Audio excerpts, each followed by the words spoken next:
Okay. Okay. This is the April It is the April April 3rd. 3rd, 2024 Zoom meeting of the Northborough Fire Station Building Committee. This open meeting of the Fire Station Building Committee is being conducted remotely pursuant to Chapter 2 of the Acts of 2023, an act relative to extending certain COVID-19 measures adopted during the state of emergency signed into law on March 29th, 2023. All members of the Fire Station Building Committee are allowed and encouraged to participate remotely. The act allows the Fire Station Building Committee to meet entirely remotely so long as reasonable public access is afforded so that the public can follow along with the deliberations of the meeting. The public is encouraged to follow along using the posted agenda unless the chair notes otherwise. Members of the public who wish to view the live stream of this meeting may do so by going to Northborough Remote Meetings on YouTube via the link listed on the agenda. Ensuring public access does not ensure public participation unless such participation is required by law. This meeting will not feature public comment. So, for the Fire Station Building Committee, Mitch Cohen, I'm here. Tom Reardon, Can't hear you, Tom. You're muted. I am here. Diana Nicholas, Here. Dan Brillhart, Here. Chief Dave Parenti, I'm here. and Chair Don Rand. So all members are present. And also attending, would you notify us if you're attending? Janet?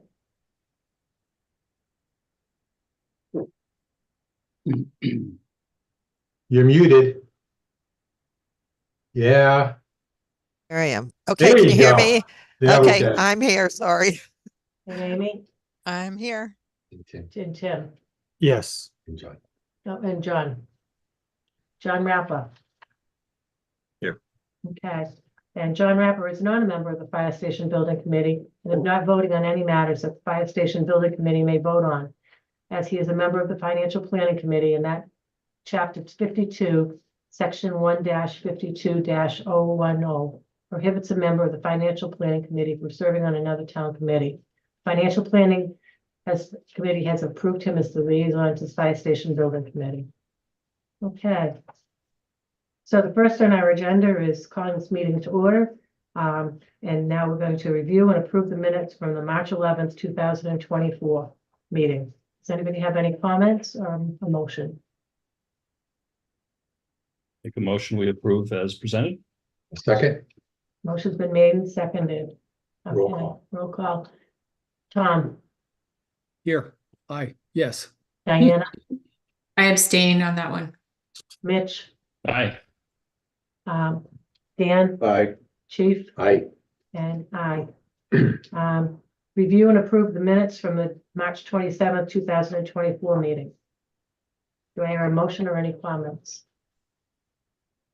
General comments, it's tough to, I know Lorraine is trying to be as accurate as possible. And I'm not saying she was inaccurate by any means, but the level of detail, as you get more detail in meeting minutes, it introduces questions. Oh, did I really mean this? Did I, there's something that says I insisted. I didn't really insist. I stressed. I'm not going to suggest that we change it. My only suggestion is, because we do have video recordings of all of our meetings, that maybe the meeting minutes be simplified a little bit, might make it a little bit easier on Lorraine. And if people really want to get the full context, rather than relying upon the meeting minutes, which aren't transcripts anyway, they could just watch the video. My only input. Okay, the chief has noted that. Okay, so do I hear a motion? Motion to approve. accept. I'll second. Second, Seconded by Mitch. okay. Tom, Yes. Diana, Yes. Mitch, Aye. Dan, Aye. Chief Parenti, Aye. John Rand, aye. Okay, that brings us to the discussion and the vote on the HVAC cannabis system. We were kind of tied as far as voting last time, and we've had a little additional input from Sean Thompson. So I think the chief would update us on that. Yeah, so I think you all saw that Sean's input. He is a fan of option 2. He is not a big fan of the geothermal for a couple of reasons. One of which is his history with the senior center, and he knows this new one we're talking about is a different system, and I understand that, and he understands that. But his big concern really is finding someone to work on it long term. They have even the people he spoke with who have been working on the senior center aren't available very often to work on it. And he included all you in that response that he sent out. With that in mind, and I also have some, I'll be very honest, I talked about this before. I have concerns with Jason had input as well. Did you guys all see Jason's input? I don't know if you forwarded that out. Mitch, since you were going back and forth, can you go ahead and maybe Sure. summarize? Yeah, I mean, we had asked two questions. I posed them, I sent them to the chief, he shared them with Jason. And they were, one, you have any experience with these type of rebate programs, Mass Save and the federal one on geothermal. And two, some general questions about how we might be able to, if we went with the geothermal, how we might be able to use that dollar amount best, so we didn't have to bond the extra $2 million over 20 or 30 years and then have to pay that back with interest. On the first, he said, he confirmed we've done Mass Save many times. He's familiar with that program. And on the federal one, it's relatively new, so he hasn't done it yet. But I sent him links to documents from the IRS and the Department of Energy on that law, which was signed into law a couple of years ago. And he didn't really opine any particular way on that. And then on the financial, we posed a couple of options. The one that he preferred, which makes sense to me, is if we have a reasonable expectation of a certain dollar amount coming in by the time you need to bond the project, just don't put that other dollar amount on the 20 or 30-year bond. Continue that with a ban or short-term borrowing if you need to. And then when that money comes in, you're legally required to use it against that anyway, and just use it to pay that off immediately. That way you're not borrowing on that $2 million over a period of 20 years. You're paying that off quick. He certainly expressed the desire, as I think we'd all would, that we would get that money back before we'd have to bond the project. That's impossible to predict, not only the timing of both Mass Save and the IRS, but how and when he would choose to bond the project will depend on things that are completely outside of our control, interest rates and things like that. Sometimes you bond a project at the very beginning if the interest rates happen to be temporarily low. Sometimes you wait until you're completely done. Sometimes you do it in a couple of different pieces. Sometimes you wait and do it in collaboration with another project. There are a lot of unpredictable things there, and that have nothing to do with geothermal or anything else. Chief, does that seem to summarize? Yeah, I think that summarizes it fairly well. There was one word that he used. He talked about the path he would choose depended on the certainty of the grant payment. Mm-hmm. And which brought me back to the discussion we had last time, where I said I was concerned there wasn't, the Mass Saves. I'm pretty sure I'm not concerned about that. I'm pretty sure that's going to be there. It's not going to change. The federal one, I'm a little bit more concerned about. It's federal law, so it's not a White House policy. So it's not something that can change if the presidency changes. It would need to require federal legislation to change that law. And the only reason that this is in place is there was a panic about the economy, and everybody got together and were on one happy page about the Inflation Reduction Act, which included a lot of green energy subsidies and other things, and this is one of them. Completely understand that. What's that? Well, I understand what you're saying, and I don't disagree with the basis of what you're saying. I also know what the government's been like for the last several years. And I'll be very honest with you, Mitch, nothing would surprise me if things change in as far as who has power in the House or who has power in the Senate or who has the White House. I said last time I was concerned with that. I'm still concerned with that. I put a ton of weight into what the person who has to maintain the system has to say, which is he prefers option 2. And I really think I'm not comfortable going to the people and saying, we want this much money and we intend on getting the money back through these two programs. And then it not happen. As I said, it's a federal law. It's not going to change easily by any means. It would require a 2/3 vote in the Senate or 60% vote in the Senate, as well as the House, as well as the president's signature to change that. I don't see that happening in the next year. You and I are going to have to agree to disagree, because Yeah. I see executive orders being a possibility to change anything.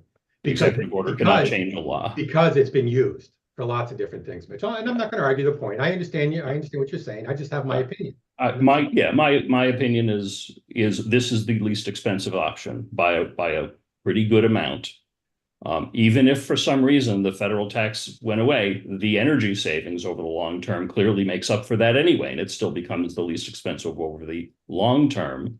But it's with the laws that are in place now that I can't imagine they would change in the next year.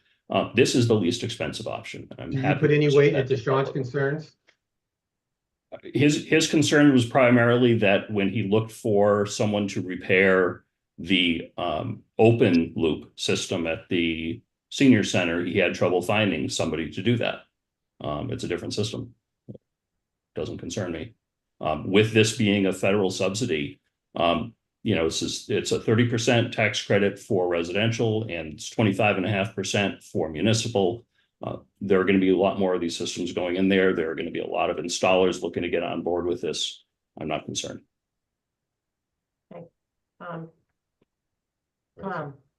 Yes, I agree with Mitch. I'm very much in favor of pursuing the geothermal. I understand Sean's concern about upkeep and maintenance, but as more and more of these more advanced and sophisticated systems come online, like the one at the Fail School in Westboro that's 3 or 4 years old, there are plenty of people to maintain and operate these systems. And, the cost savings, town's commitment as a stretch code community to pursue energy savings and cost-effective programs, I think I'm very much in support of the geothermal option. Amy. No, Amy. I just, after the last meeting, and there was a little bit of concern about how many contractors might be able to service the system, I did reach out to the HVAC engineer, Dom, and asked him what his opinion was. And if I could just read you something from his email. He said, with a closed loop well field, there should be less of a concern for maintaining the wells, and qualified HVAC mechanical companies should be able to maintain the system. However, there are fewer wellfield contractors that can provide the installation, and due to the renewed interest in geothermal, the availability of qualified wellfield contractors able to do the job has lessened because of the increased demand for geothermal, which tends to also drive the price up. So he was suggesting that you probably wouldn't have a problem servicing it in the future, but there just might be a problem with finding a contractor to install it. I assume he put that cost consideration into mind when he provided the estimate, correct? I would assume so, but I don't know. He was looking at current, or what they had been seeing currently. So, we never know what's going to happen in the future exactly. As long as he Amy, I have a question about Dom's comment in that, wouldn't the geotechnical installation team be hired by the GC? I mean, if people are going to bid on the work, they presumably have gotten a number from a qualified firm or 3, right? Yeah, I mean, so they will, so when you say the geotechnical team, are you talking about like PAR, who we're using right now? The installation team that Dom was saying, there are fewer contractors who are able to install the initial system. Right. So they would be bidding on the project. And so it would be, the responsibility of the general contractor to find somebody to install it. Yes. Right. Now I understand the footnote, why that might drive the costs up. Right. But as Mitch is saying, presumably our estimator is aware of that scenario. Well, actually, Dom's giving us prices. We haven't fully vetted that, but that would be, I assume, part of, I mean, he must be basing this on actual pricing that they're seeing at the moment. Yes, that's what he said. He was basing it on the pricing So- that they're seeing at the moment. And he made this comment. So I would assume he factored all of that in when he put the price together. I'm just saying we don't know, what the future holds, obviously, where costs could go. I will say though that the private market is slowing down. Yes. And so the private market has more geotherm right now than the public sector and what I've seen. So I do think that while there might be seemingly a shortage, or there has been in the last year, it's possible that that's going to be less of an issue by the time this goes out for bid, unfortunately, in terms of the reality of, the economy. Yeah, it might be. Are these filed sub bids, either plumbing or mechanical, Amy? There's a geothermal Not fall. not for the well field drilling. That's Not for the not, drilling. yeah, not for the Everything drilling. else, but everything else connected. Right. So just the drilling, I just want to make that clear. Just the drilling don't belongs think- to the I don't GC, think but so. I'm asking the question. I don't know the answer to this one. So Well, but if it's 10, it's tricky because it's 10 feet beyond the building technically in terms of the plumbing scope, but it Right. might not also be, I mean, it's also not outside of the 10 feet. right. That's why I'm Madam- asking. So Madam Chair, question? May I ask a question, Madam Chair? Done.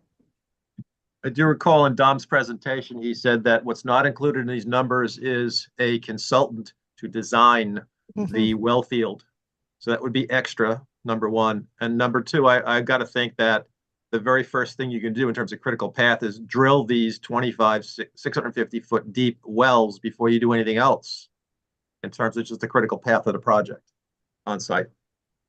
It is an early, it would be construction logistically, it would be an early activity. You would get your wells drilled, you would get your base piping in. You grout the wells, you would run your piping to wherever your pump station is. And that would all be done by your site guy or whoever you're hiring to install this. And then it would transition to your HVAC contractor who would take it basically from the inside and then connect it to all their equipment and their heat exchangers and that type of thing. So, I mean, there may be slightly different or it might be different based on whatever the design might be, but that's where they're kind of, there's a transition between the site work being done by a site contractor that the general contractor would hire and a filed sub-bidder for mechanical systems. Tim, do you have an opinion? Do I have an opinion of the system? I think a closed system is obviously much more reliable than an open system that you have in town. I do think this is it's a trend that certainly a lot of people are moving in this direction.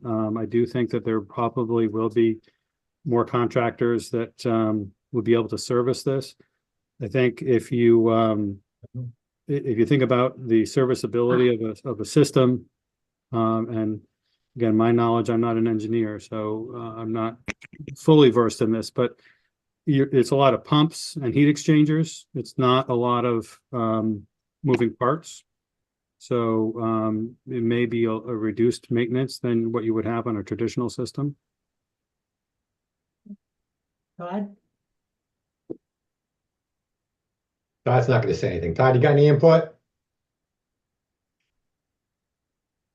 No. Not on this, I don't. Dan does. Dan? One of the things that I'm concerned about is just the price. The upfront price going in front of the taxpayer, for which I'm one, and seeing that number included in the price. Now, knowing the rebates and that kind of thing, it's just that price is out there, and so that I'm concerned about the upfront cost at town meeting and at the polls. And I concur with what you've just said. Doesn't particularly concern me. There are plenty of projects that towns put forward that have larger differential between the the total project cost and the net cost to the town. Every school project we do, the library construction project, are two that have some very large differentials. Chief? I agree. I gave you my opinion. It's such a difficult, to me, I know this shouldn't be a difficult decision, but it is. And it is because I think going green is a great idea. I think anything we can do to save the money going forward is a great idea.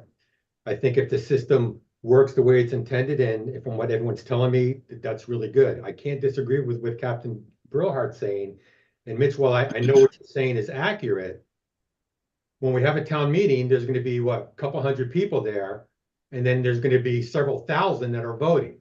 Hopefully, we'll see. Those several thousand wouldn't have been at the town meeting to hear and understand this is the amount, but we're going to get this much back.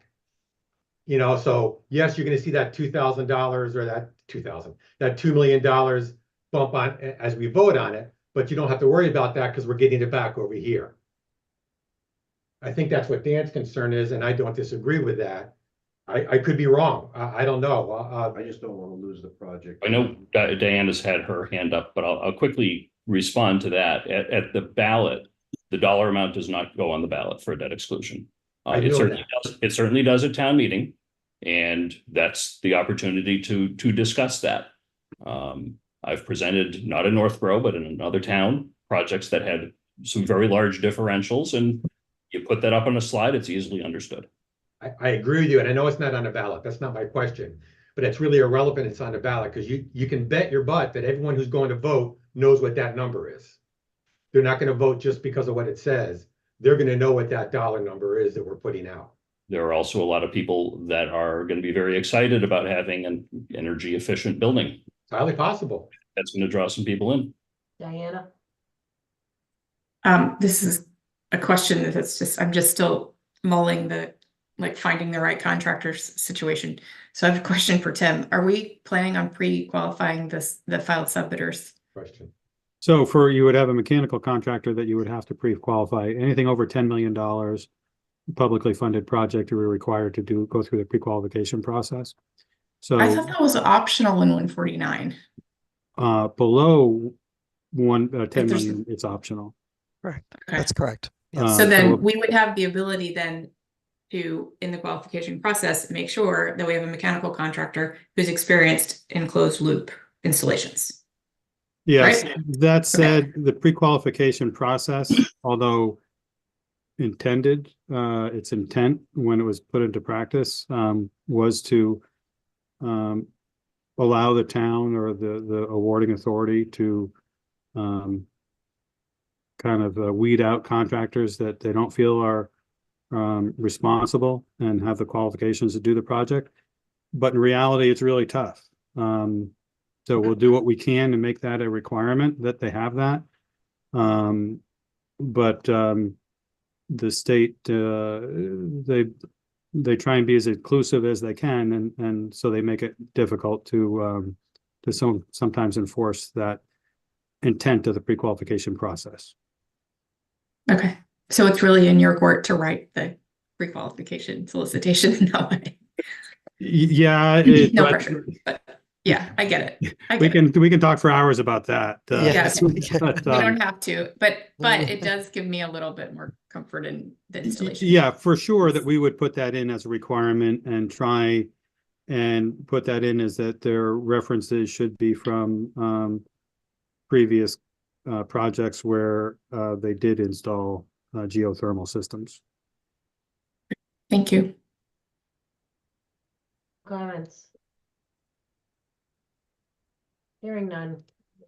Here's that we're at 3-3. Tom? So with all the residents of Northborough participating in mass save programs, I think the knowledge of this rebates as well as the IRA programs is more widespread than we were assuming. And I'm comfortable that we could educate enough people so we don't have this misunderstanding that this $2 million is definitely in the project. I see it as my work as a building inspector in Westboro. We have tons of solar systems. We're now getting more geothermal. We're getting a ton of air source heat pumps. So there's a higher level of knowledge about these programs amongst the residents of the surrounding towns in Northborough. So I don't think it's that much of a risk. I think if we keep holding these public meetings, putting the word out, explaining it clearly, I'm comfortable with that. Anyone else? Madam Chair, question, please. Yes. The option number 3, the geothermal option is 10% of the current budget we're talking about, before you get to any rebates or incentives. The townspeople are going to look at what's the bottom line. They're not going to care about, green or incentives. What's the bottom line? What's it going to cost me? We need to be able to articulate that clearly and defend it clearly to move this project forward. Thank you. If we were to take a vote now, it'd probably be a 3-3 vote. I think we start with taking a vote now and then see if we can compromise. I'll make a motion that we use the geothermal system as presented. I second that. Motion's been made and seconded. Okay, Tom, I agree. Diana, I support the geothermal option. Mitch, Option 1, sorry, 3. Dan, Yeah. I will go with 3. But Mitch is gonna sell it. okay, Chief, I don't like this at all. I'm going to be very honest with you. I'm going to have to agree because I don't think we're going to get anywhere if I don't to go with 3. But I agree with Dan. This is not something I'm comfortable selling to people.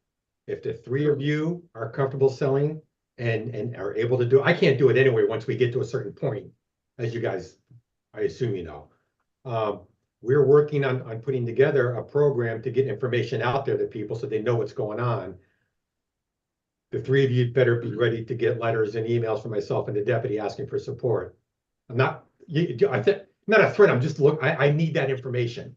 You know what I mean? If I would go with that. So that's where I sit. your vote's an affirmative. Sure. Okay, well, as somebody that's already got one geothermal system that didn't work in town, to her credit, I'm gonna vote no. Okay. I would go with it, in the spirit of compromising, but there's enough votes already that I'm gonna take the back seat on this one and say, no more geothermal for me. Yeah, I'm with you. I understand Okay. that. All right, so. I Motion appreciate the debate and discussion on this. It was interesting, and I learned a lot from some of the comments from particularly Tom and Diana on the process that I wasn't aware of before.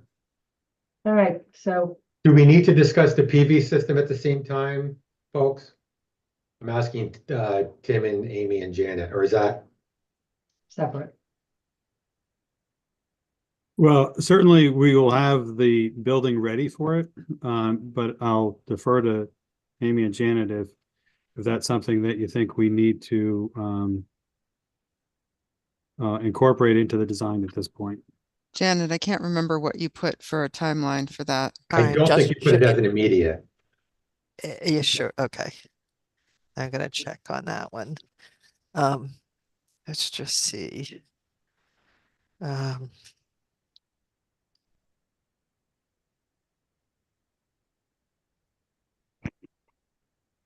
I recall.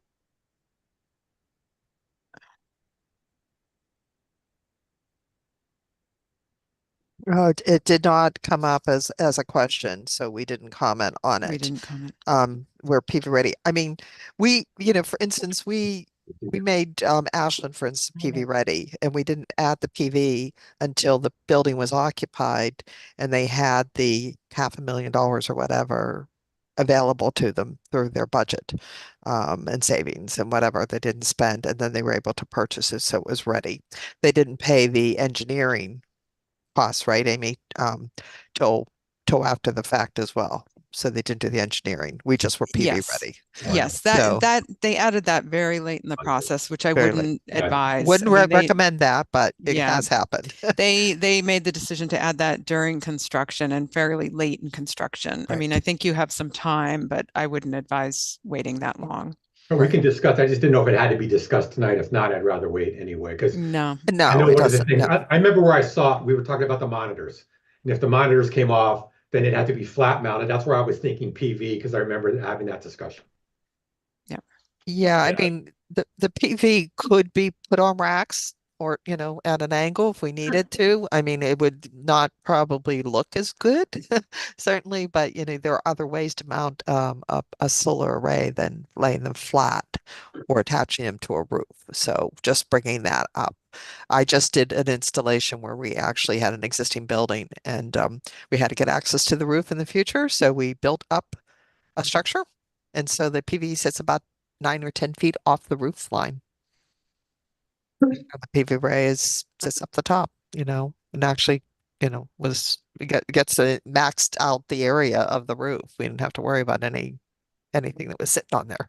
So anyhow, I think you can do it later if you don't have to make a decision tonight for Okay. sure. So Great. That sounds fine. Next item on our agenda is the budget discussion. So I put the budget discussion on, folks, because a bunch of you sent me the questions. I sent them to the design team. They answered them. I sent them back to me, and I sent them back out to you guys. So I was hoping you had time to review them. I didn't know if there was follow-ups, if there was some clarification that was needed on some of the answers, if you were okay with all the answers. So I thought since they were going to be here, it'd be great. And the meeting was, I was going to move along fairly quickly, at least the first section I was hoping. I threw it on the agenda for that reason. Okay, so follow-up questions. Yeah, I have not had time to review the responses from John's questions. I do want to point out, if you haven't looked at it, there's your action, everyone's question. It has been put in somewhat in categories so that, you know, several people asked monitors. I put the same monitor question. If you wrote the monitor, there might be several in a row. See the previous one. There's a response, and then there's a critical path. And the critical path is the one that has like 2 weeks, you know, 2 weeks, you know, you have a time frame that you have to make a decision by, or it affects us, it affects the engineers, you know, whoever. So you'll see those. If it doesn't have a critical path, you know, it doesn't. And you know, we have a couple that say decision immediate, like moving the building.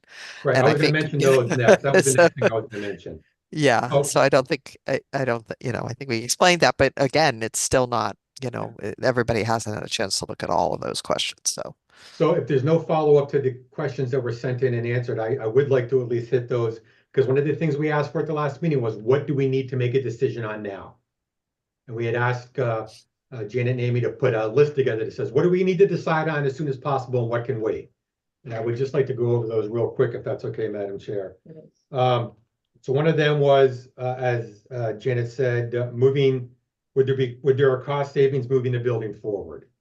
That's a decision needs to be made immediate. It's already been approved by the ZBA, the setback has. I'm not in favor of that for numerous reasons. The biggest reason is a traffic issue. If we have to go out and every time we come back into that station, pull out into the street, I think it will be crazy. Anybody have any real heartache over that we need to? No, I think it's a worthwhile question to ask. My real question was, what's the dollar value impact of that? So we have something to weigh against what is a legitimate safety issue. And I don't see, you know, quickly looking through these questions and responses, I don't see dollar values, I don't think anywhere. There's no So- dollar value. I mean, I don't know how to even quantify. I mean, if we move the building, we move the building. But I don't see how you quantify moving it a foot. You know, it's just the Yeah. bigger the apron, the better for a fire department. You know, if we could make it bigger, we would. So don't know how During to- last, I'm remembering this now, Yeah. during our last meeting, when I asked that question, really the advantage, if you will, of moving it forward is then you would move the entire really site forward, and in Mhm. theory, the wall would not to need to be as high. And I think you estimated it would just be a couple of feet difference. Correct. Yes, correct. At that point, that I could do I can't do the math in my head, but I can take a good guess that, at least from my perspective, yeah, it would save money that you could notice on paper, but it would not be worth the downsides, which are, as the chief explained, with the design as now, the only time you would need to block traffic when a vehicle's return is for the ladder truck. With it moved forward, you would need to block traffic for many vehicles returning. And to me, that's not worth it. So I'm not concerned about the cost on that. With the monitors, I am. That's why I asked that question. So The we could, monitor, yeah. and there may be, I'm sure there are other things in there. These questions were asked for cost reasons, so Right. we could understand. And without having those numbers, I, from my perspective, there's no point in having a budget discussion without numbers. I think, the yeah. issue is that what you're asking really is a VE process where, some additional design information is then generated and a second cost estimate is done on those items that you want numbers for. And that's a process that takes some time that we would have to work through with our cost estimator if you really want to go down that road. It's Right. not easy for us to just pull out numbers from the estimate and sort of quantify, if I take this out and I add this back in, what will that be? It requires a bit of a design effort to do. Yeah, so for instance, on the monitors, they frame for the monitors in steel. That hasn't been a separate line item. So we can't figure out in the tonnage of steel how that was integrated. Same with the way the roof is framed. If you take on a monitor, you're going to have to put all the insulation, all the roofing back. So is that a wash? Maybe. So we're talking about steel, but we don't have any way of pulling that steel out at this point. We'd again have to go back into design work.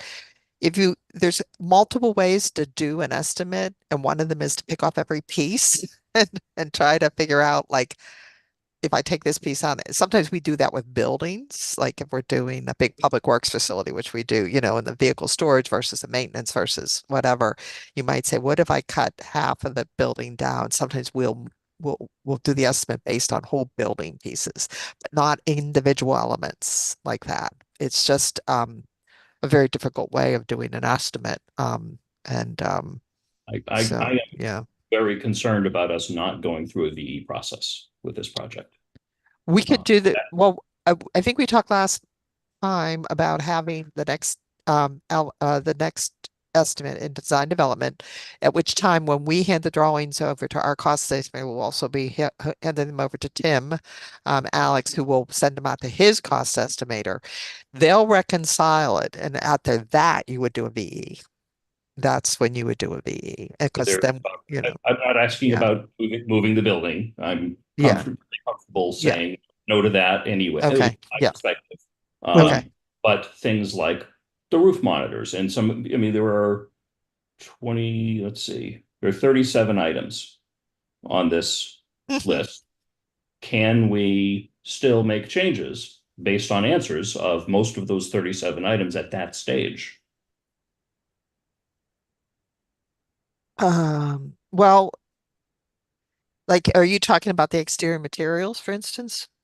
I'm talking about, there's a list of 37 things here. Well, okay, so let's take the brick. Okay, Yeah. and if you really want to lessen the cost of the building, you are going to have to stop the design process. We're going to have to redesign.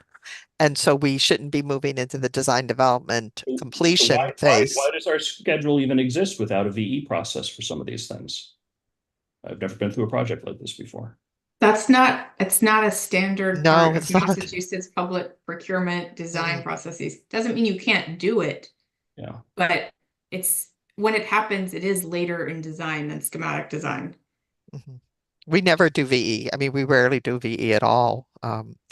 We But do the other piece reconciliation. of VE that we're missing is that if you're doing value engineering, you are trying to bring the price down relative to an initially stated budget price, which we never stated. So that makes the VE process a little bit more challenging. I mean, do we need to take money out of the building? Yes, that would be great. We need to do that. But our committee has continued to approve the work that has been presented without specifically giving them a budget to design to. Because if they knew the budget at the beginning, then they would be able to say, okay, well, rough square footage numbers, that means you can't have a meeting space, or you can't, but without that, we don't have a benchmark that we're trying to target with the reduction. So at this point, I think items VE, we can look at everything, and big or small eventually. At this point, maybe we can identify a handful of larger items. Maybe the roof monitors are one of those items. And Janet and Amy, I don't know if we can go back to the estimator and say, look, we need to kind of an order of magnitude. We're not going to, you know, if the structure and this, and then the roofing of the monitor and the system that makes that up is equal, you know, you add those 5 or 6 components and you come up with $600,000. What's it cost to infill in a roof in that area? I mean, we're not going to be able to go into, well, that impacts, you know, down the road, all the other dominoes, but at least maybe we can get a rough order of magnitude quickly from the estimator that would be able to provide at least some comfort for you, Mitch, to know that, okay, that's not really saving us anything. It's not something I want to do, or, wow, that's more than I thought. That might be something that we want to pursue. That's what I'm looking for. So, Yeah. like moving the building forward. I like the roof monitors. They're expensive, and I want to weigh that for my own mind. Yeah, I mean, there's pros and cons to all the different things we do, and one thing for sure is that anytime you're taking something out, we got to put it back. So we got to put a roof in where the monitors were. We got to, if we're moving the building forward and we're reducing the height of the wall in the back. If the wall is 30 feet and you're able to reduce it by 3 feet tall, you're not going to get 10% of the cost back. Right. It's a diminishing return, because you still have to be out there on site. You still have to be out there to mobilize the guy. Maybe it's, you know, a couple days less time to build it, but you're not going to see the same percentage of cost. So maybe there's items that we can take a look at, a few, and we can kind of give you, say, we think that if you do this, you could save in the neighborhood of 150,000 or 10,000 or whatever it might be. Is that Madam Chair? Back to Diana's point, last week we did say we weren't coming in with a number to meet. We were saying that we wanted to build the best fire station we could reasonably. So we never at any point said we had a certain monetary figure that we wanted. So I think that's a quirk of our 5-year delay. Another one of many unfortunate quirks of our 5-year delay. That we had a budget in mind based on the end of feasibility when it was 18 and change. We all knew it was not going to be that because of the delay. If we had started right away, when I think we really should have, then that would have been our budget. That would have been our expectation, is to keep it around that number. And that's more a commentary and frustration. I think we're all frustrated the fact that we're doing this 5 years later than we should have. Madam Chair, comment? yes. I had commented in the notes I had sent out that I believe the operational readiness and the health and safety of the staff is the paramount objective here, number one. Number two, any state laws, regulatory requirements, safety, building codes, etc., are number two, and everything after that is optional.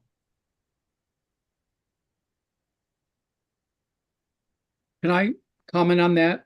I agree with those 2 points, but the third component is that all the stakeholders in town are asking for a prominent, well-built building that will help revitalize the downtown. So compromising on the aesthetics, say that using a different kind of brick or block, I'm not in favor of, because that goes against one of the primary reasons why the implementation committee and the other groups are pushing us to do a quality building that we'll be proud of. And that I'm reluctant to approve of a cost savings that diminishes the long-standing quality and functionality of the building. Well said, Tom. Thank you. Yeah, I agree. Janet, did I see your hand up? No, I was just gonna, I know this is a small point. I don't, just trying to think of timing for some of these decisions. I know our cost estimator is swamped right now. I can't even get him to do an update on a construction project that has cost less than $1 million right now.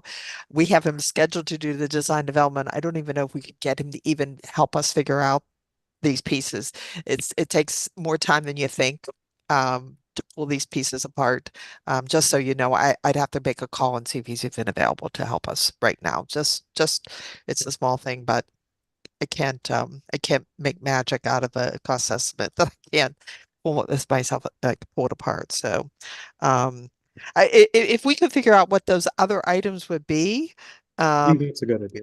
so like I could say to him, like, okay, we want to figure out what these monitors cost. We want to understand what X costs or Y costs.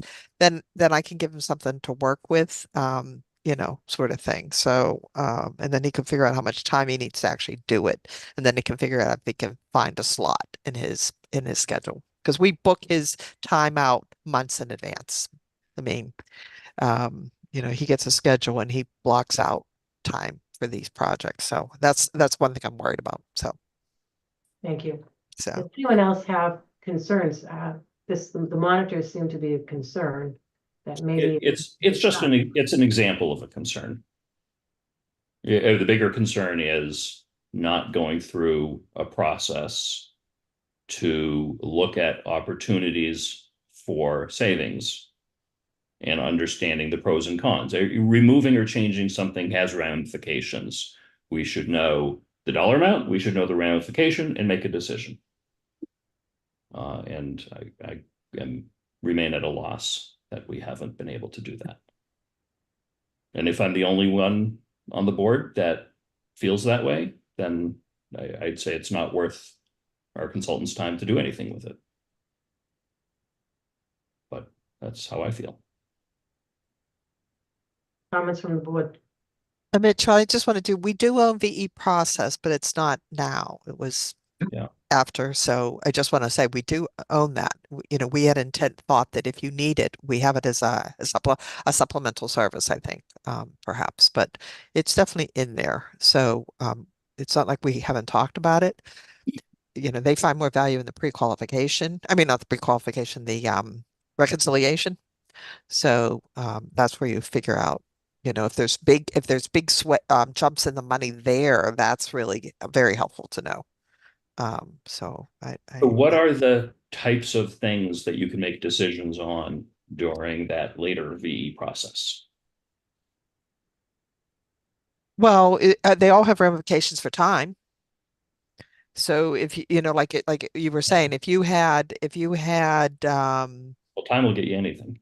well, I know, but I mean, we're working for time. And so if we have to change all the exterior materials, for instance, and I think Amy and I have written down, like if you change from masonry, you have masonry ties that support it. If you use a hardy, then you're going to have like a night wall system, a rain screen system. They are different cost points. So we'd have to prepare two separate sets of wall sections that then the cost estimator can look at. We'd have to design it separately and get some agreement on what that design was, because we have a very distinct design that has, masonry and arches and all things like that. I don't know if you would, just simply take out all the masonry and put, hardy board in, for instance, or a metal siding, for instance, or whatever it happens to be. I don't think it's like it's not like you're not switching out a material without affecting the design, in my opinion.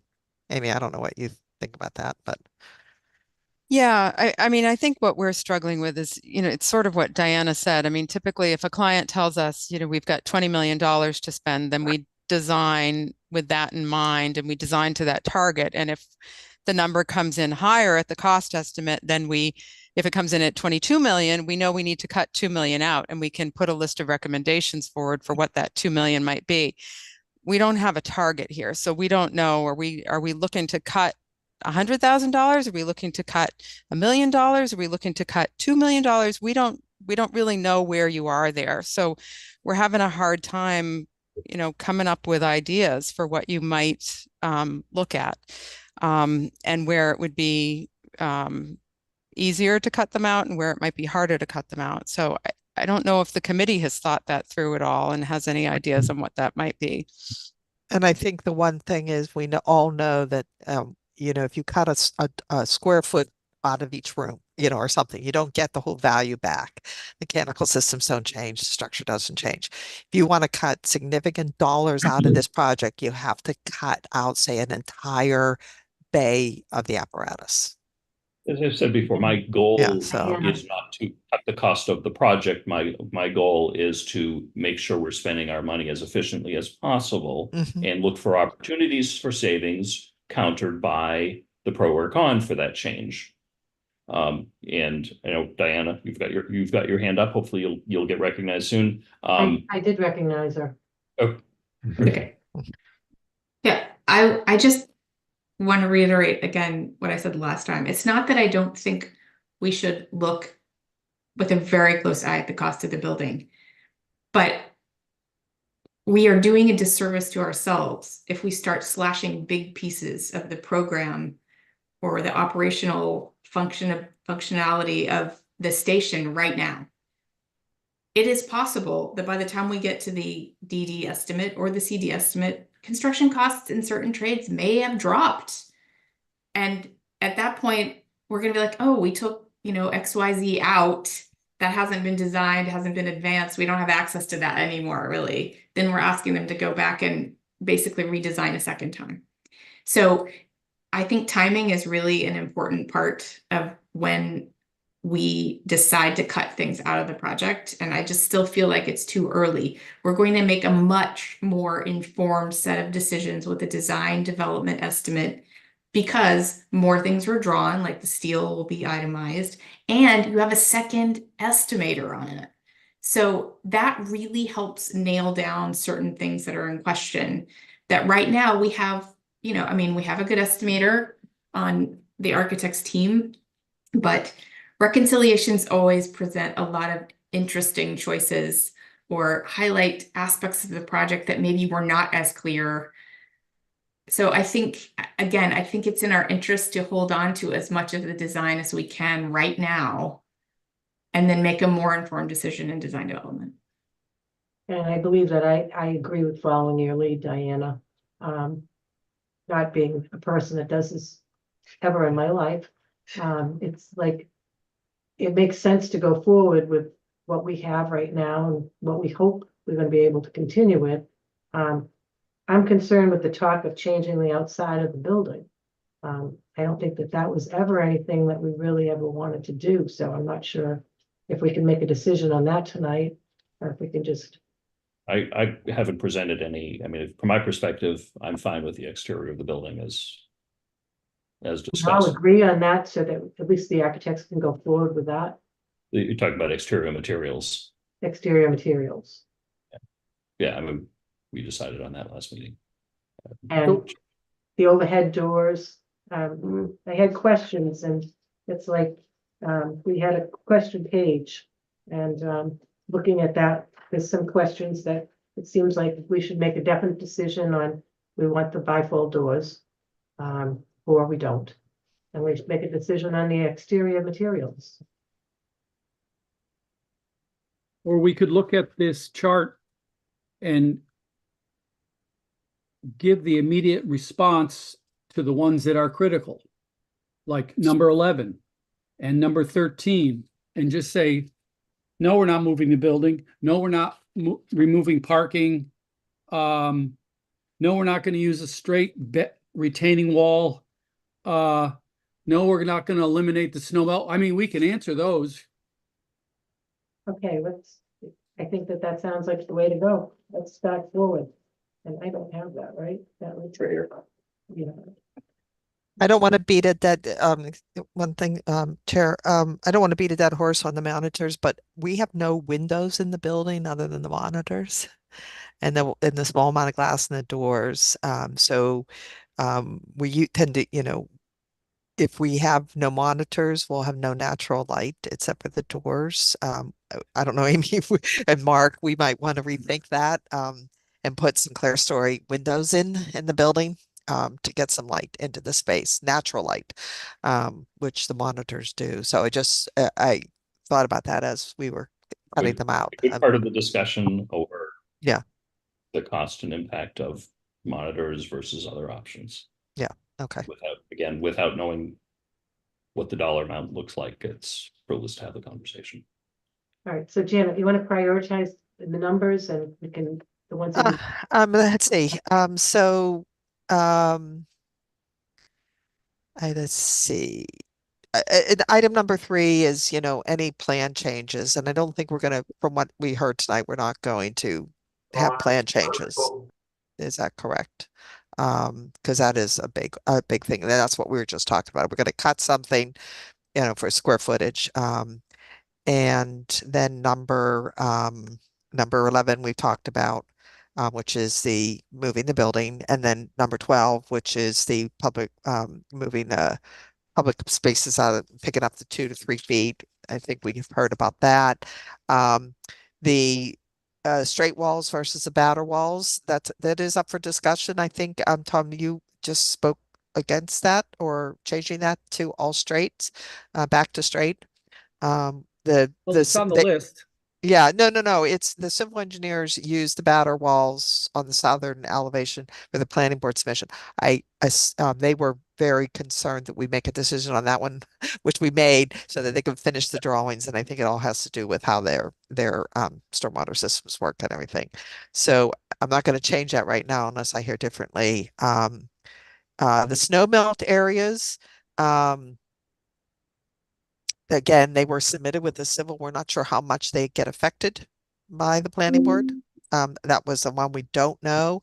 We can obviously take them out. That may change their calculations for some reason. I'm sorry, what number are you on? Number 15, or 16, sorry, 16, which is the snow melt. Amy, I think we had like 20 feet, maybe. I can't remember the dimension there. So we'd have to check with the submission. But anyhow, Leave, Jeanette, it was originally 25, it was reduced to 10. yeah. So, I and think we might have had 20 in the cost estimate, but 20 from the cost, yeah. I think it was 20. I was wondering what went to the planning board. I thought was 10, but I could be wrong. Okay, it could have. There's so much paper gets passed on it. Let's see. And then we talked about the overall square footage, and we're not going to do that right now. We talked about the roof monitors. Okay, so we'll see what we can find out about that one.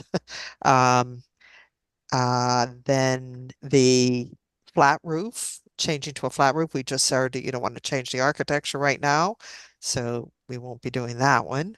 Alternate roofing materials. So the details very different for the roof details. So you guys voted on a standing seam roof for lots of good reasons. But we do know there's a savings if you go to shingles.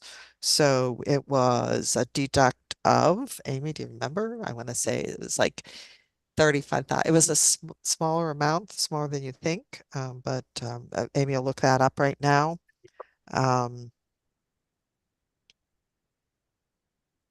The decks on the back of the building, we are not recommending you move the deck from outside the living spaces of the fire department.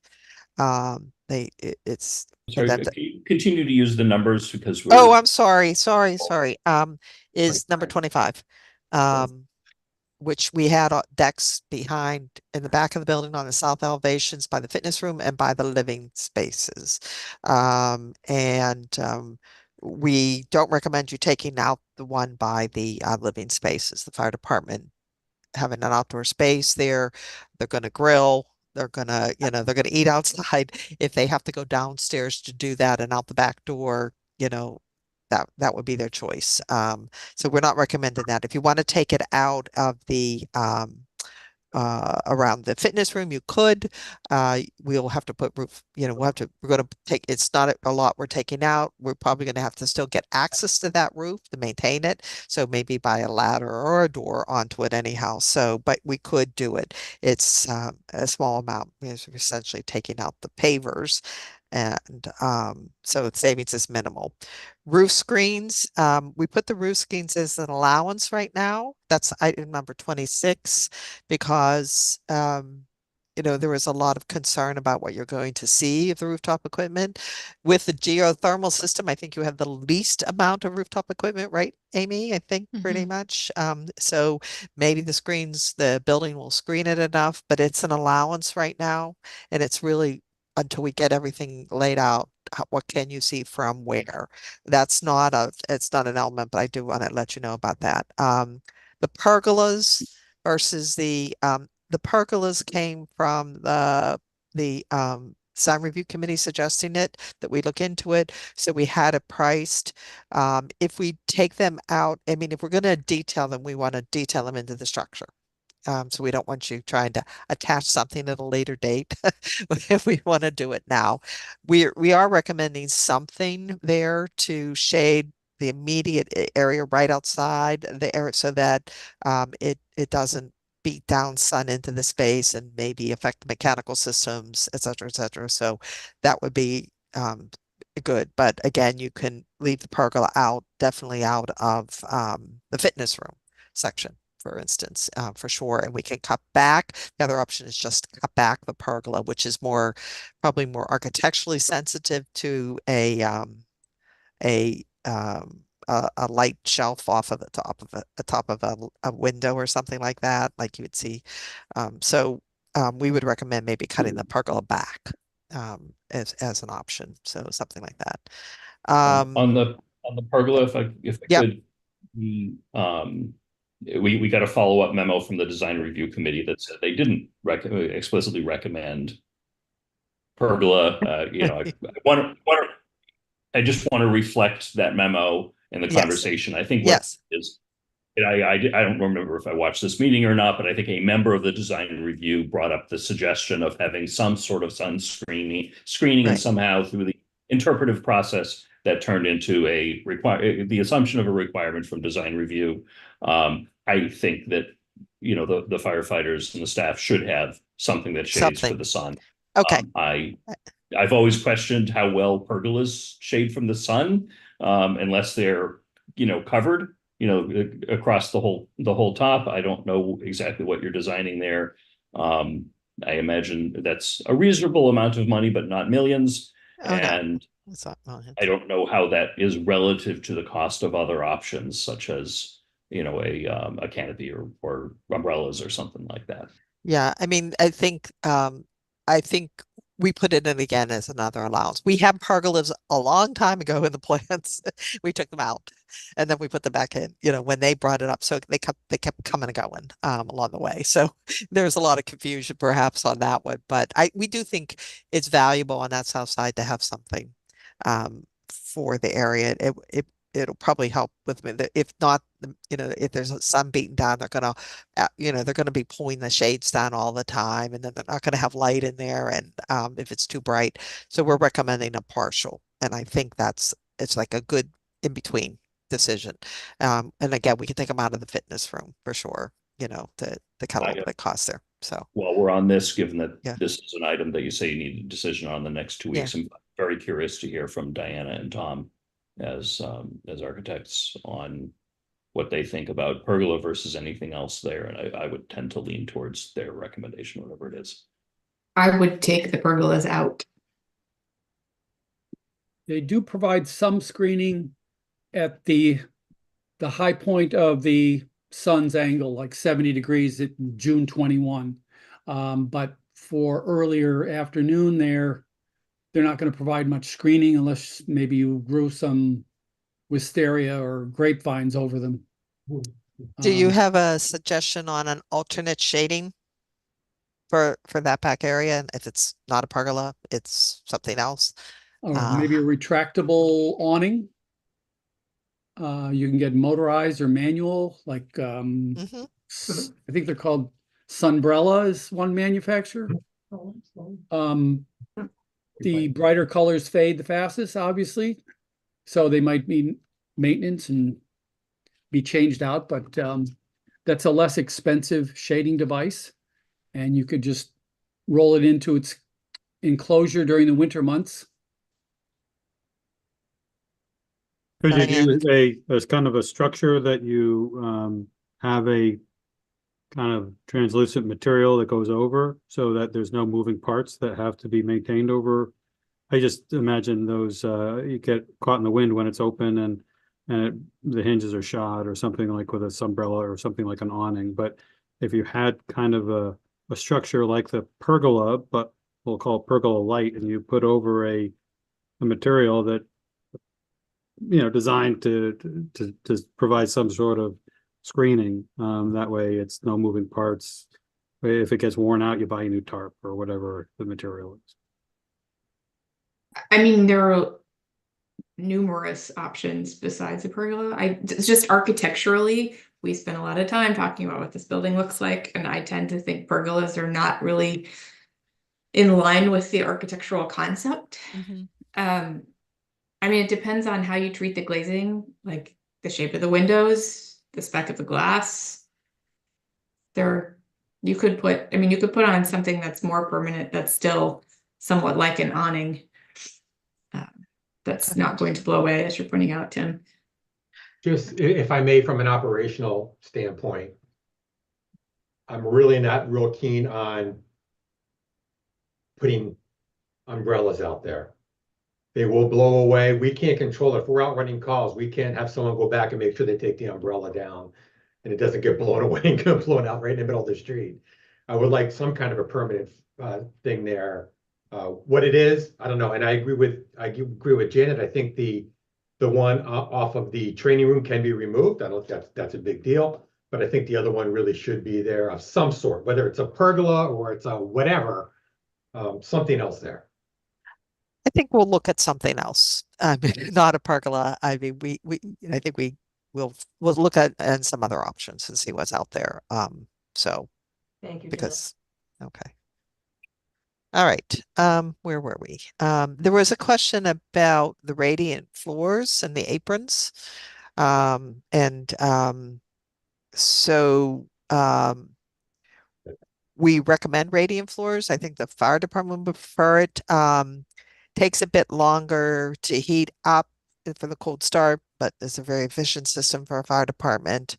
They work close to the ground there and everything. So as for the snow melt, again, we talked about that already. You can leave it out. You can put it in. Not all fire stations have them, that's for sure. You have a north-facing apparatus base as your primary, and that's when you really, really want some snow melt, because the snow piles up against the door, and then there's little bumps, and every time the trucks drive over that, they're doing that bump thing and trying to clear out that entry. But it's entirely up to you about the snow melt. But we do recommend the radiant floors, and the mechanical engineers will want to know that because they need to design it. Is that something we should talk about now? I mean, I can tell you from the chief's perspective, I'd like the radiant floors. The guys are out there a lot. They're working on those.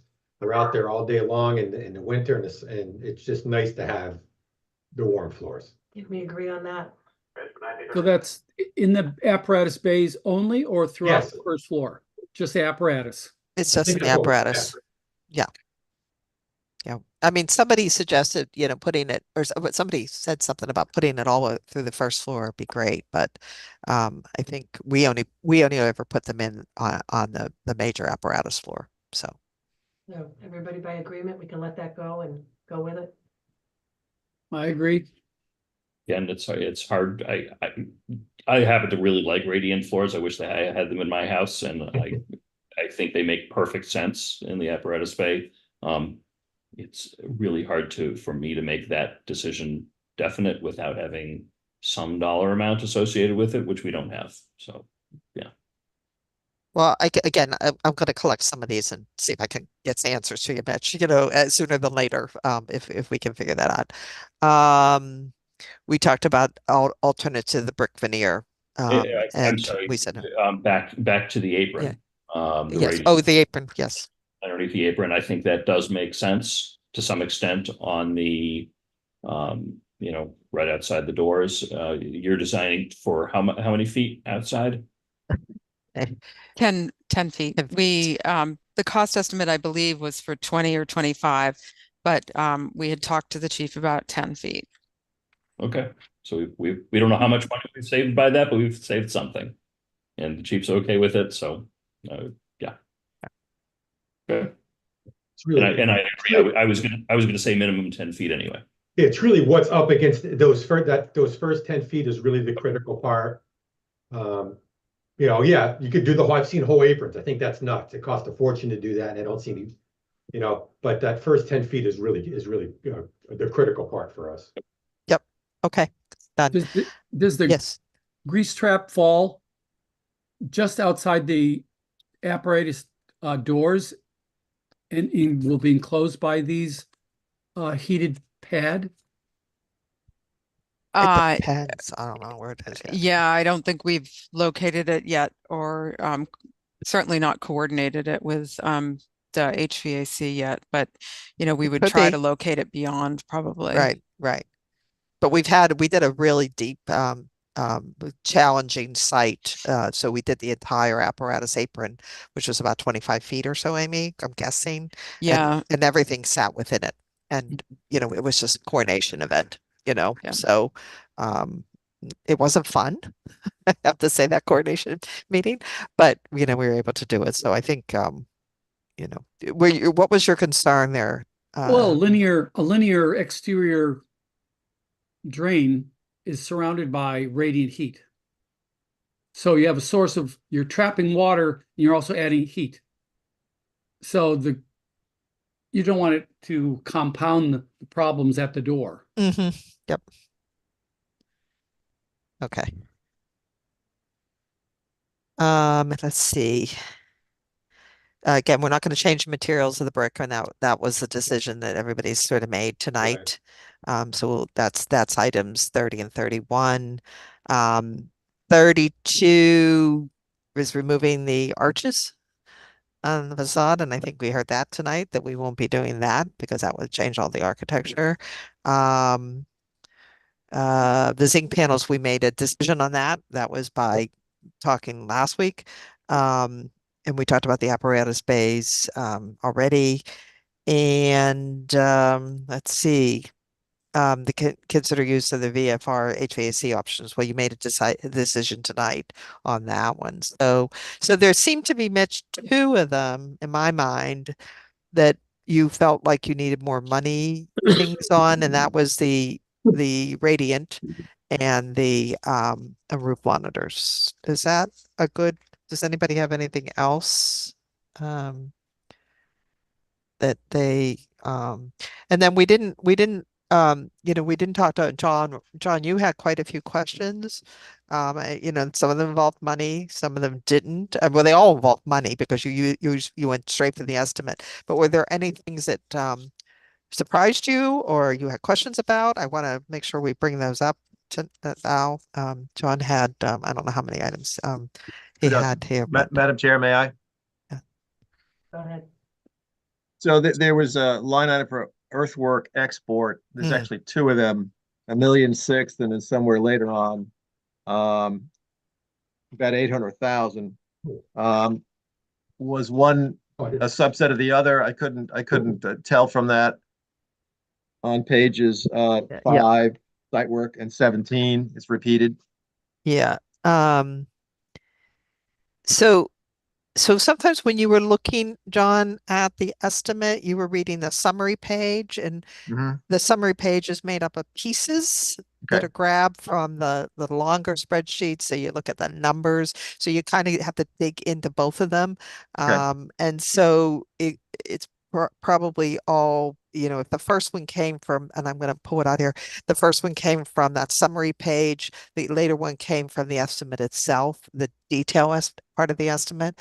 So I don't know. I think the earthwork number, there was an $800,000 number, but there was more earthwork. Let me see if I can. There was 789. Yeah. So there's a bigger issue with the earthwork, that we'll be, I don't know, talking about.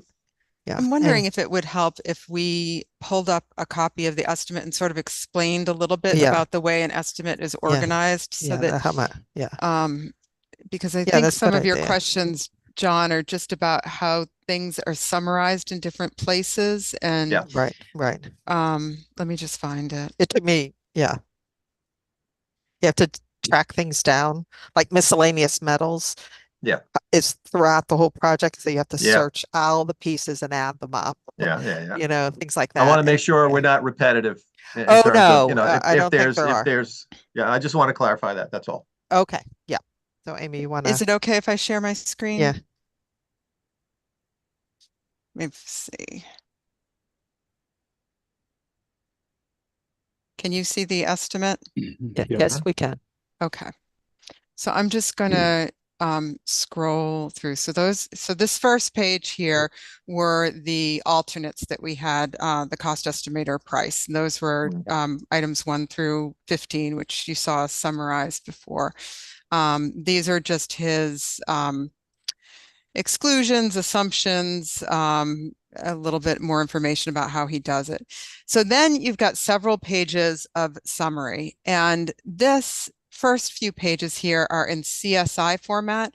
So CSI format's Construction Specifications Institute format, and it divides the project into these different divisions. So everything in Division 3 is related to concrete, masonry is Division 4, metals Division 5. Within each of these divisions, there are further breakdowns for items. So you see here, Division 7 is thermal and moisture protection, and that ranges from, insulation and air vapor barriers and sealants to, the roofing and the roofing system. So for each of these, there's a number, and those numbers you'll find are repeated throughout the estimate, and you have to kind of go look. So thermal insulation here is 072100. And if I scroll ahead a few pages here and I go to let's go to, roof construction here. You see, Amy, can you enlarge that a little bit? I don't know if it's maybe, tiny. Yeah, I don't know. let's see.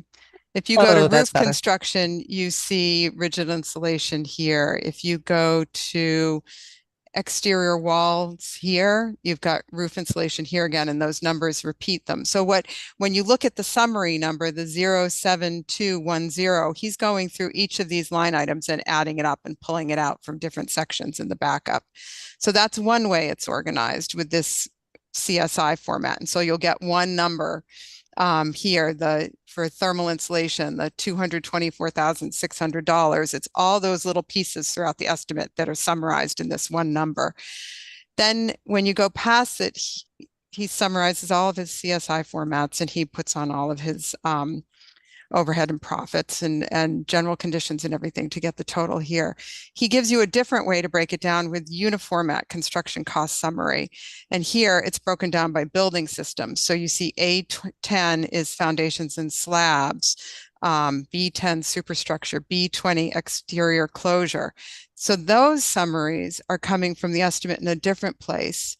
So if you look here, again in the backup, here's A10 building foundations, and under A10 are all these different numbers here, and you get to a total for A10 here, total foundations, 1,587,000, and that is the number you've got up here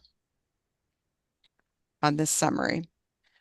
Okay, so you've got I thought it was a roll up, but I didn't want to assume that. Yeah, and he's just rolling it up and he's rolling it up in different ways. So I think that's where some of your confusion was coming from. Yeah, right.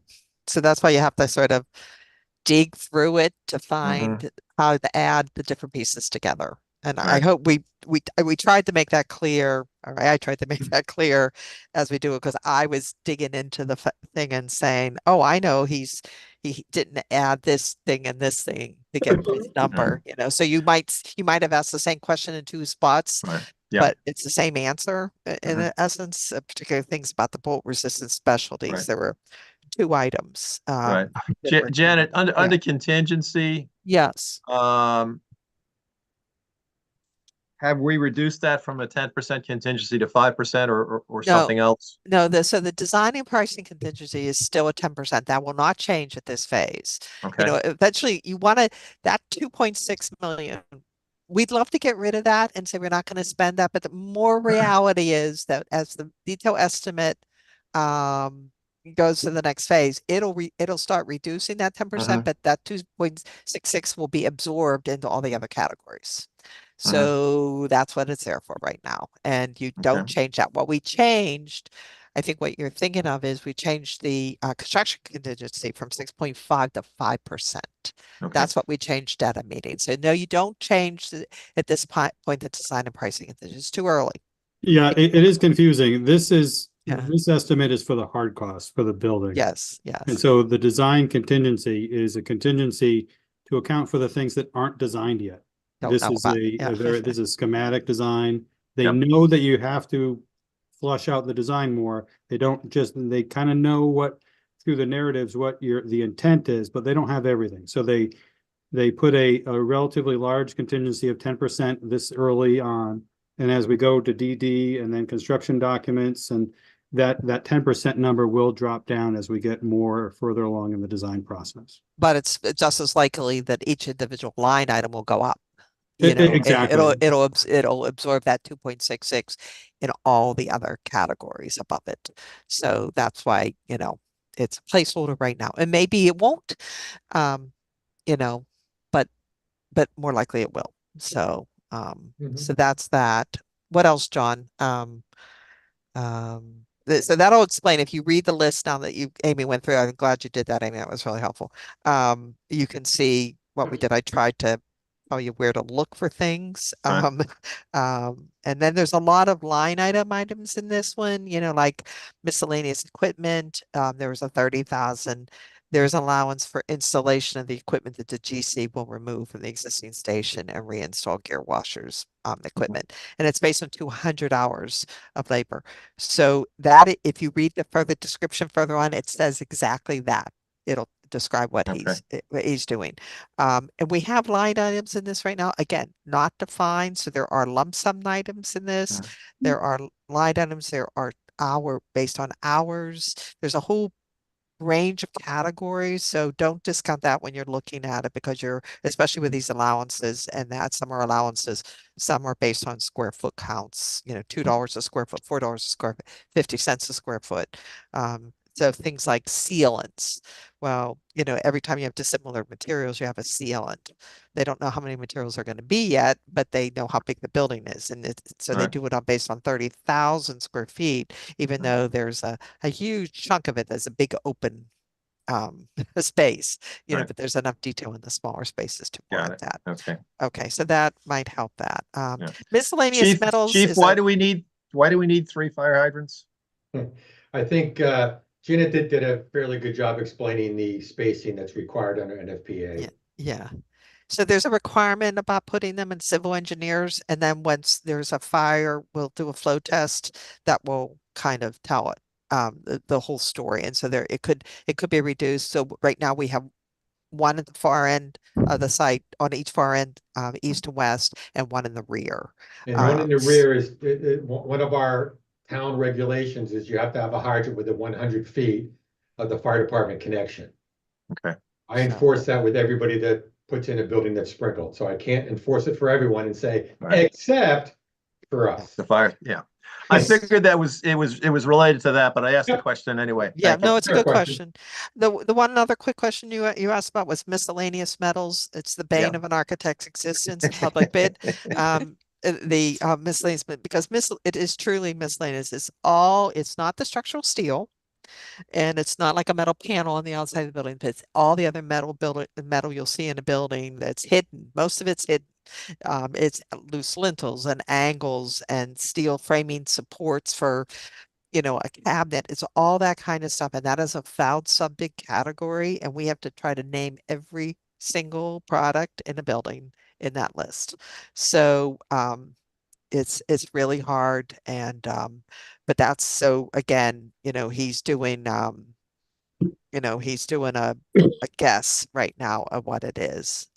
So it's not a small number by any stretch of the imagination. It's not small, but what you'll see, John, is you'll see it sprinkled throughout, you know, the sections. There'll be miscellaneous metals for this category and miscellaneous metals for that category. When you add them all up, it's a total of 564,000, not the 123,000 that you noted in your first, on your first page, Yep, because that was only okay. one piece of it.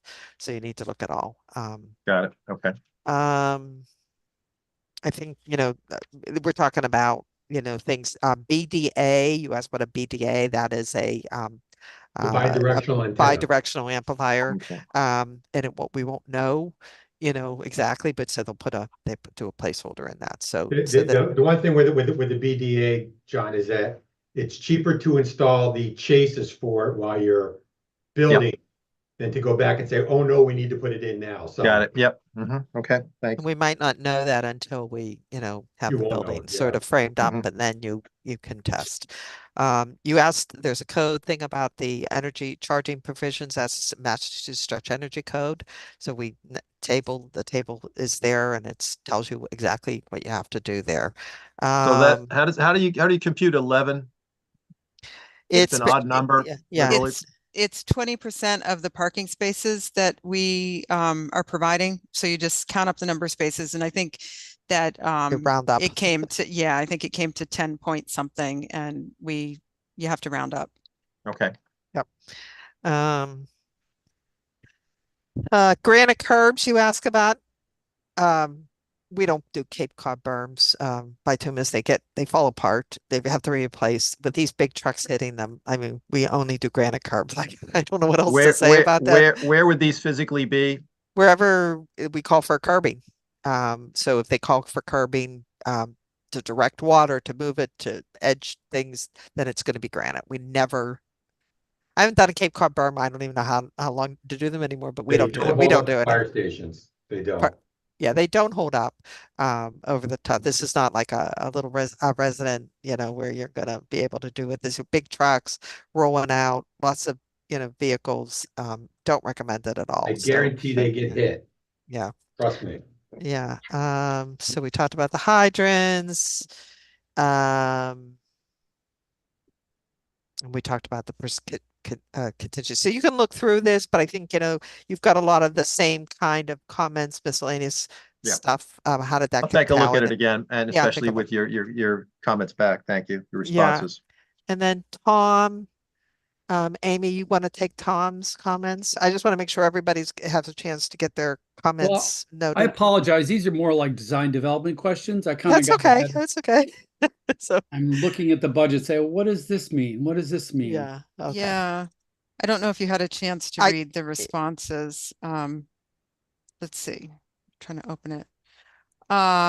Oh, so you asked about if the soil tests indicate that there's no groundwater in the building footprint, can we eliminate the waterproofing and damp proofing of the frost wall? There are some code regulations for waterproofing and damp proofing. So, we'll have to see what, the testing finds, and then we'll discuss with the engineers the next steps. Provide the PSI for the 5-inch and 8-inch floor slabs. They're both 4,000 PSI for concrete. That's typically what the engineers do for these floors. Does the rigid insulation extend 4 feet vertically or horizontally, or both? The cost estimate assumed 4 feet vertically. We're still working on the wall sections. So we'll be looking at that and seeing if we do it 4 feet. It might help in the apparatus bay where we have radiant slabs to also go horizontally. Oh, that'll have its own. So we are required, to have continuous insulation under wherever we do the radiant. So yes, I don't know if it's doing that. R5 or R10. I think it just changed. I just looked at this recently. I can't remember. It just changed, I think, though. Okay. It was a little bit higher than R10, mean you need a 2-inch rigid insulation under the entire slab? I don't know that it's R10. As I say, I think the value that they required just changed. So we got to double check it. I think it was actually somewhere between 5 and 10, which was kind of strange. I know it used to be 5 because when COVID hit, they stopped making 5. They only made 10. They only could make 1. So we had to pay extra because you couldn't get 5 anywhere. So none of the manufacturers were making 1 inch 5 at that point. So they had to go big. So who knows what happened there? Okay. Are the interior wood doors solid core at 1 3/4 inches thick? Yes. So the ICC 2021 Zone 5 heated slabs R15 for 36 inches below and R5 for the full slab. Is that the commercial? Yes. Table C 402.1.3. Okay. No, well, don't worry, we will look, check, because Yeah. we have Okay. a lot of code stuff to do with it. I just happen to have things. it sitting on my Yeah, desk. yeah, okay. Okay. You asked, can we avoid plastic laminate and particle board for the cabinetry? These lack durability and outgas as they age. And I said we can discuss the options. The cost estimate assumed plastic laminate upper and lower cabinets with quartz countertops in most areas within the administration and living quarter wing. The specs typically call for AWI certification program and AWI custom grade materials and workmanship. That's, Woodworking Institute, our regulated program that has certain standards for what the shops provide. It's a good program for coming up with a certain quality. But they don't address the health of the interior atmosphere of the building. They only talk about the fabrication. Yeah. So if we're concerned about the health and safety of the firefighters, we want to make sure when they come back from an event that they're in a safe, healthy environment. And that includes being careful with restricting the amount of particle board and other materials that outgas, like laminates. Yeah, we oftentimes include in the specifications, no added urea formaldehyde and certainly other VOCs. But we can talk about other options if you're interested in other options, certainly. Were you thinking of something in particular, Tom? Well, wood, natural products as much as possible, if we can afford it. I agree with wood. I agree with durable. Durable wood. Well, depends on which wood you use. Yeah, it has to be refinished. That's over time. That's the one issue. I mean, it's not maintenance free, certainly. And it might be more expensive, but we'll have to look at that. Okay. But the overall amount of millwork is not huge No. in the scheme of things. And I guess my sense is always that laminate is not great over time in terms of maintenance and harder to, repair. Okay. So you asked about the resinous coating for the apparatus bays. Could the floor slab be sealed with a non-slip substitute? Right now, we were showing resinous flooring in the apparatus bays and certain surrounding areas like the decon laundry room, SCBA room. We find generally that the fire departments prefer the resinous flooring. We have done stations where we do sealed concrete with a troweled finish for slip resistance. It's always a trick to sort of get just the right finish on the concrete so that it is slip resistant. And to be perfectly honest, in public construction, the finish of the concrete isn't always that aesthetically pleasing. So sometimes having the epoxy over it hides a multitude of sins, to be honest. And we want to make sure that whatever finish it has, it's not something that'll collect a lot of grit. If it's really a bad job, the ridges and it gets dirty quickly. So, yeah. Fire department does prefer the resin coating. It's sharper looking, it's cleaner. It's non-slip. It's the stations I've been in that have them it's outstanding. I like it. Yeah. I agree. Yeah. Okay. And then you asked, can we replace the gas range with an electric oven and induction cooktop? And this is something that we actually wanted to talk. We were just talking about it in our office the other day, because as you heard Dom say last time we met, we can't bring a gas line into the building without having an impact on possible utility incentives. So a lot of times the fire departments want to have a gas range, but that would be potentially an issue here. So we hadn't discussed that with the chief yet. And I don't know if you picked up on that last week when we had that discussion with Dom. I did. Good question though, is that natural gas or does that include propane as well? I don't know the answer to that. We can look into that. It's the mixed fuel scenario that reduces your rebates. Yeah. Yeah, I Depends. mean, I think you're probably right that it's all fossil fuels, but we can certainly ask the question. Right. Because I think you'd still want to have a grill. A lot of times we do a gas line to a grill, but in this case, you'd have a propane tank to a Right. grill. But that probably doesn't count anyway because it's not part of the building. If we went with the induction as has been spoken of, number one, there's a big cost with the pots and pans that go with that, right? So we'd have to, there'd be an investment there. We would, we're hoping to get a commercial size, because, we have 5 to 7 people trying to have dinner. It's hard when you have a little residential, and I don't know if they make induction in that size. Do you guys know that? If not, we'd have to have side by side probably. I just put a And- big commercial kitchen in somewhere and it's all gas, but it wasn't Massachusetts. So, So but you have to look something, into it. if we went with induction, we'd put them side by side. That way we'd have 2 ovens and, have the ability to do, and the ability for him to have a griddle on top as well. I'll donate the appliance pots and pans to you, Chief. You're a nice guy. Makes you want to rethink the geothermal though.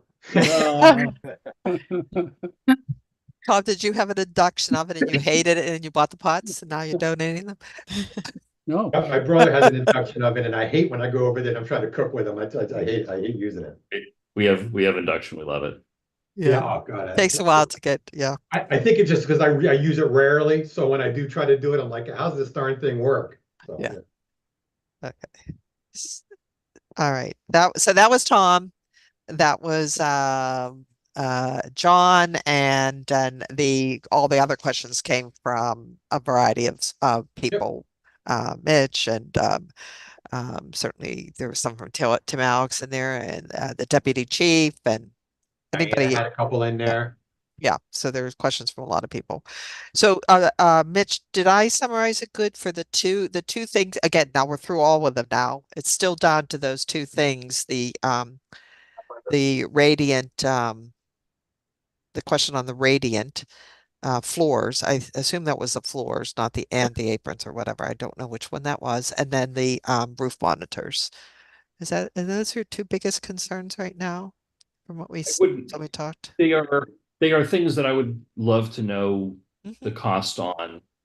We've talked about the advantages, particularly of the radiant floors, and I think we should have radiant floors. It would be helpful to know what the cost is. Obviously, you'd have to replace it with something else. So that's, my gut feeling is there probably isn't a lot of savings there, but I think some of that comes from community perception of radiant floors being a luxury item, and which it is in some situations. Right. I would not imagine it is in a large concrete floor. I imagine it is simply a good way to heat and not being a luxury item. So I don't have great concerns about that. Well, I can talk to Dom and get a something else on that. Ballpark. I have to talk to Dom first, like what's he putting in place, and then Yeah. talk to the estimator. Okay, I'll see what I can do. I can't promise the timing, but I will make an attempt at it. So and see what happens. So I appreciate appreciate you going to the cost estimate. I had one question that falls way back to the very beginning of that, where John had asked about the earth removal, the $789,000 there, which I know what that is. My assumption is that's for the truck to get all the dirt that is removed from the site and bring it someplace. And I know that has to happen. I think the question is there an opportunity for substantive savings if we find the place? If there's somewhere in town versus we might not be able to. And I am sure that's not a decision that needs to be made now. That's a decision, And I imagine if you had a place to put it, I think there's a bigger, more complicated story about earth removal. But if you had a local place and you weren't paying, like you're filling in a big hole somewhere down, I don't know where that would be, but you're filling in then I assume that they're they're doing all the removal, but they're just not transpointing at a distance and paying the licensing or whatever it takes to dump soil. So yeah, they're probably, I mean, my gut guess is yes, there'd be some savings there. What it would be, I don't know. Depends on where it is, how difficult it is to dump. You know, do we have to get it permitted to dump it there? I did have a project once where they decided to dump in town and they dumped it in a wetlands. That did not go over well, you know, so we got to be really careful.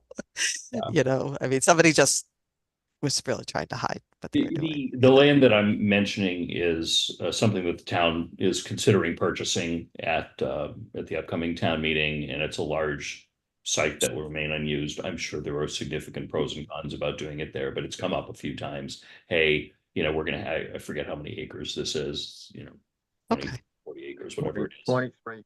Yeah, has plenty of use for it, plenty of land available with, and we're just gonna preserve it. Is that really a good place to put the dirt? I don't know. But I think, you know, that's a question we can toss around internally for the next few months. Yeah, we don't have to decide that tonight. So Janet, you have all the answers you need tonight. I think so. Between Amy and I think we can figure it out. So you know, the big things I take away is we're not going to try to make the building smaller. We're not changing the materials of the building. Right. And so that is to us the big stuff. Like we can continue doing the work we're doing. And that's very helpful. So Okay. thank you. Our next meetings are scheduled 16th and 17th, or 17th and 18th. It's just the 16th is planning board, the 17th, we'd have a tentative for another one of these, but you guys were gonna get back to me and let me know if we had to have it or not. Yeah, If we don't need it, we can do that. we don't think so, but let's, you know, let's Amy and I talk. I don't think so, Amy. I didn't. We didn't have an agenda for that settled or anything. I mean, we've Yeah, had a lot of answers. You guys have been very helpful making some decisions. Yeah, I can keep it as a holding spot, and our next one after that is May 1st, which makes a lot more sense. So Yeah, yeah, because then we have to get your approval to get the estimate, and I don't. Where I have a schedule here, I'm not at my desk, so So Mitch, having a hard time if you do have, Yeah. Mitch, I have the 16th and 17th. I won't be here, so you'll be chairing the meeting. Okay, let me take another look at those to make sure. I know the 17th School is vacation week. board.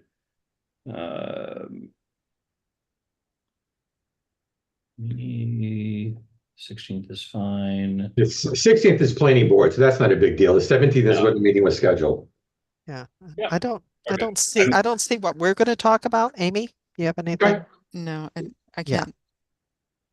Yeah, I'm available for both of those. For the planning board, I would probably, you know, join in and defer to the experts. And that would be the end of it for Okay. that one. And if we meet on the 17th, I'm available to chair. Okay. So any other business that legally can come before the committee? Chief? I sent you all an email today about the boring results update. Did you all get a chance to read it?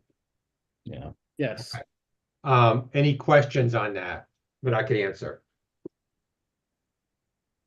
Or is it just too, it's too early, to be honest with you, to have a bunch of questions, a bunch of answers on it. Finding a petroleum odor was not a surprise. It's what Rob Berger told us we were going to find because of the level that was cleaned up, but he's not overly concerned at this point. We don't really have much until we do some test pits next week and find out a little bit more information. What concerned me more was the fact that they hit steel in 2 spots after they relocated. So what the heck is that? And Rob said, don't worry, that's piping in a drain that we found before. We knew it was there. Here's a picture of it. We dug out underneath it, we backfilled. I said, okay. He says, I'm 99.99% sure that's what that is, but we're still going to do a test pit there as well. So we'll have more information as we go along, but I just wanted to keep you all as updated as possible. They hope to have the borings done the end of the week or by Monday at the latest. I've been out there every day that they're doing it just to chat with the guys and say, what'd you find this time? So far it's been sand. I want to go out and find out now that they're up back. out back. I'm gonna go out there tomorrow and see what they found out further out back, so. But I just wanted to make sure that you all saw that, and if you had any questions, let me know and I'll follow up with it.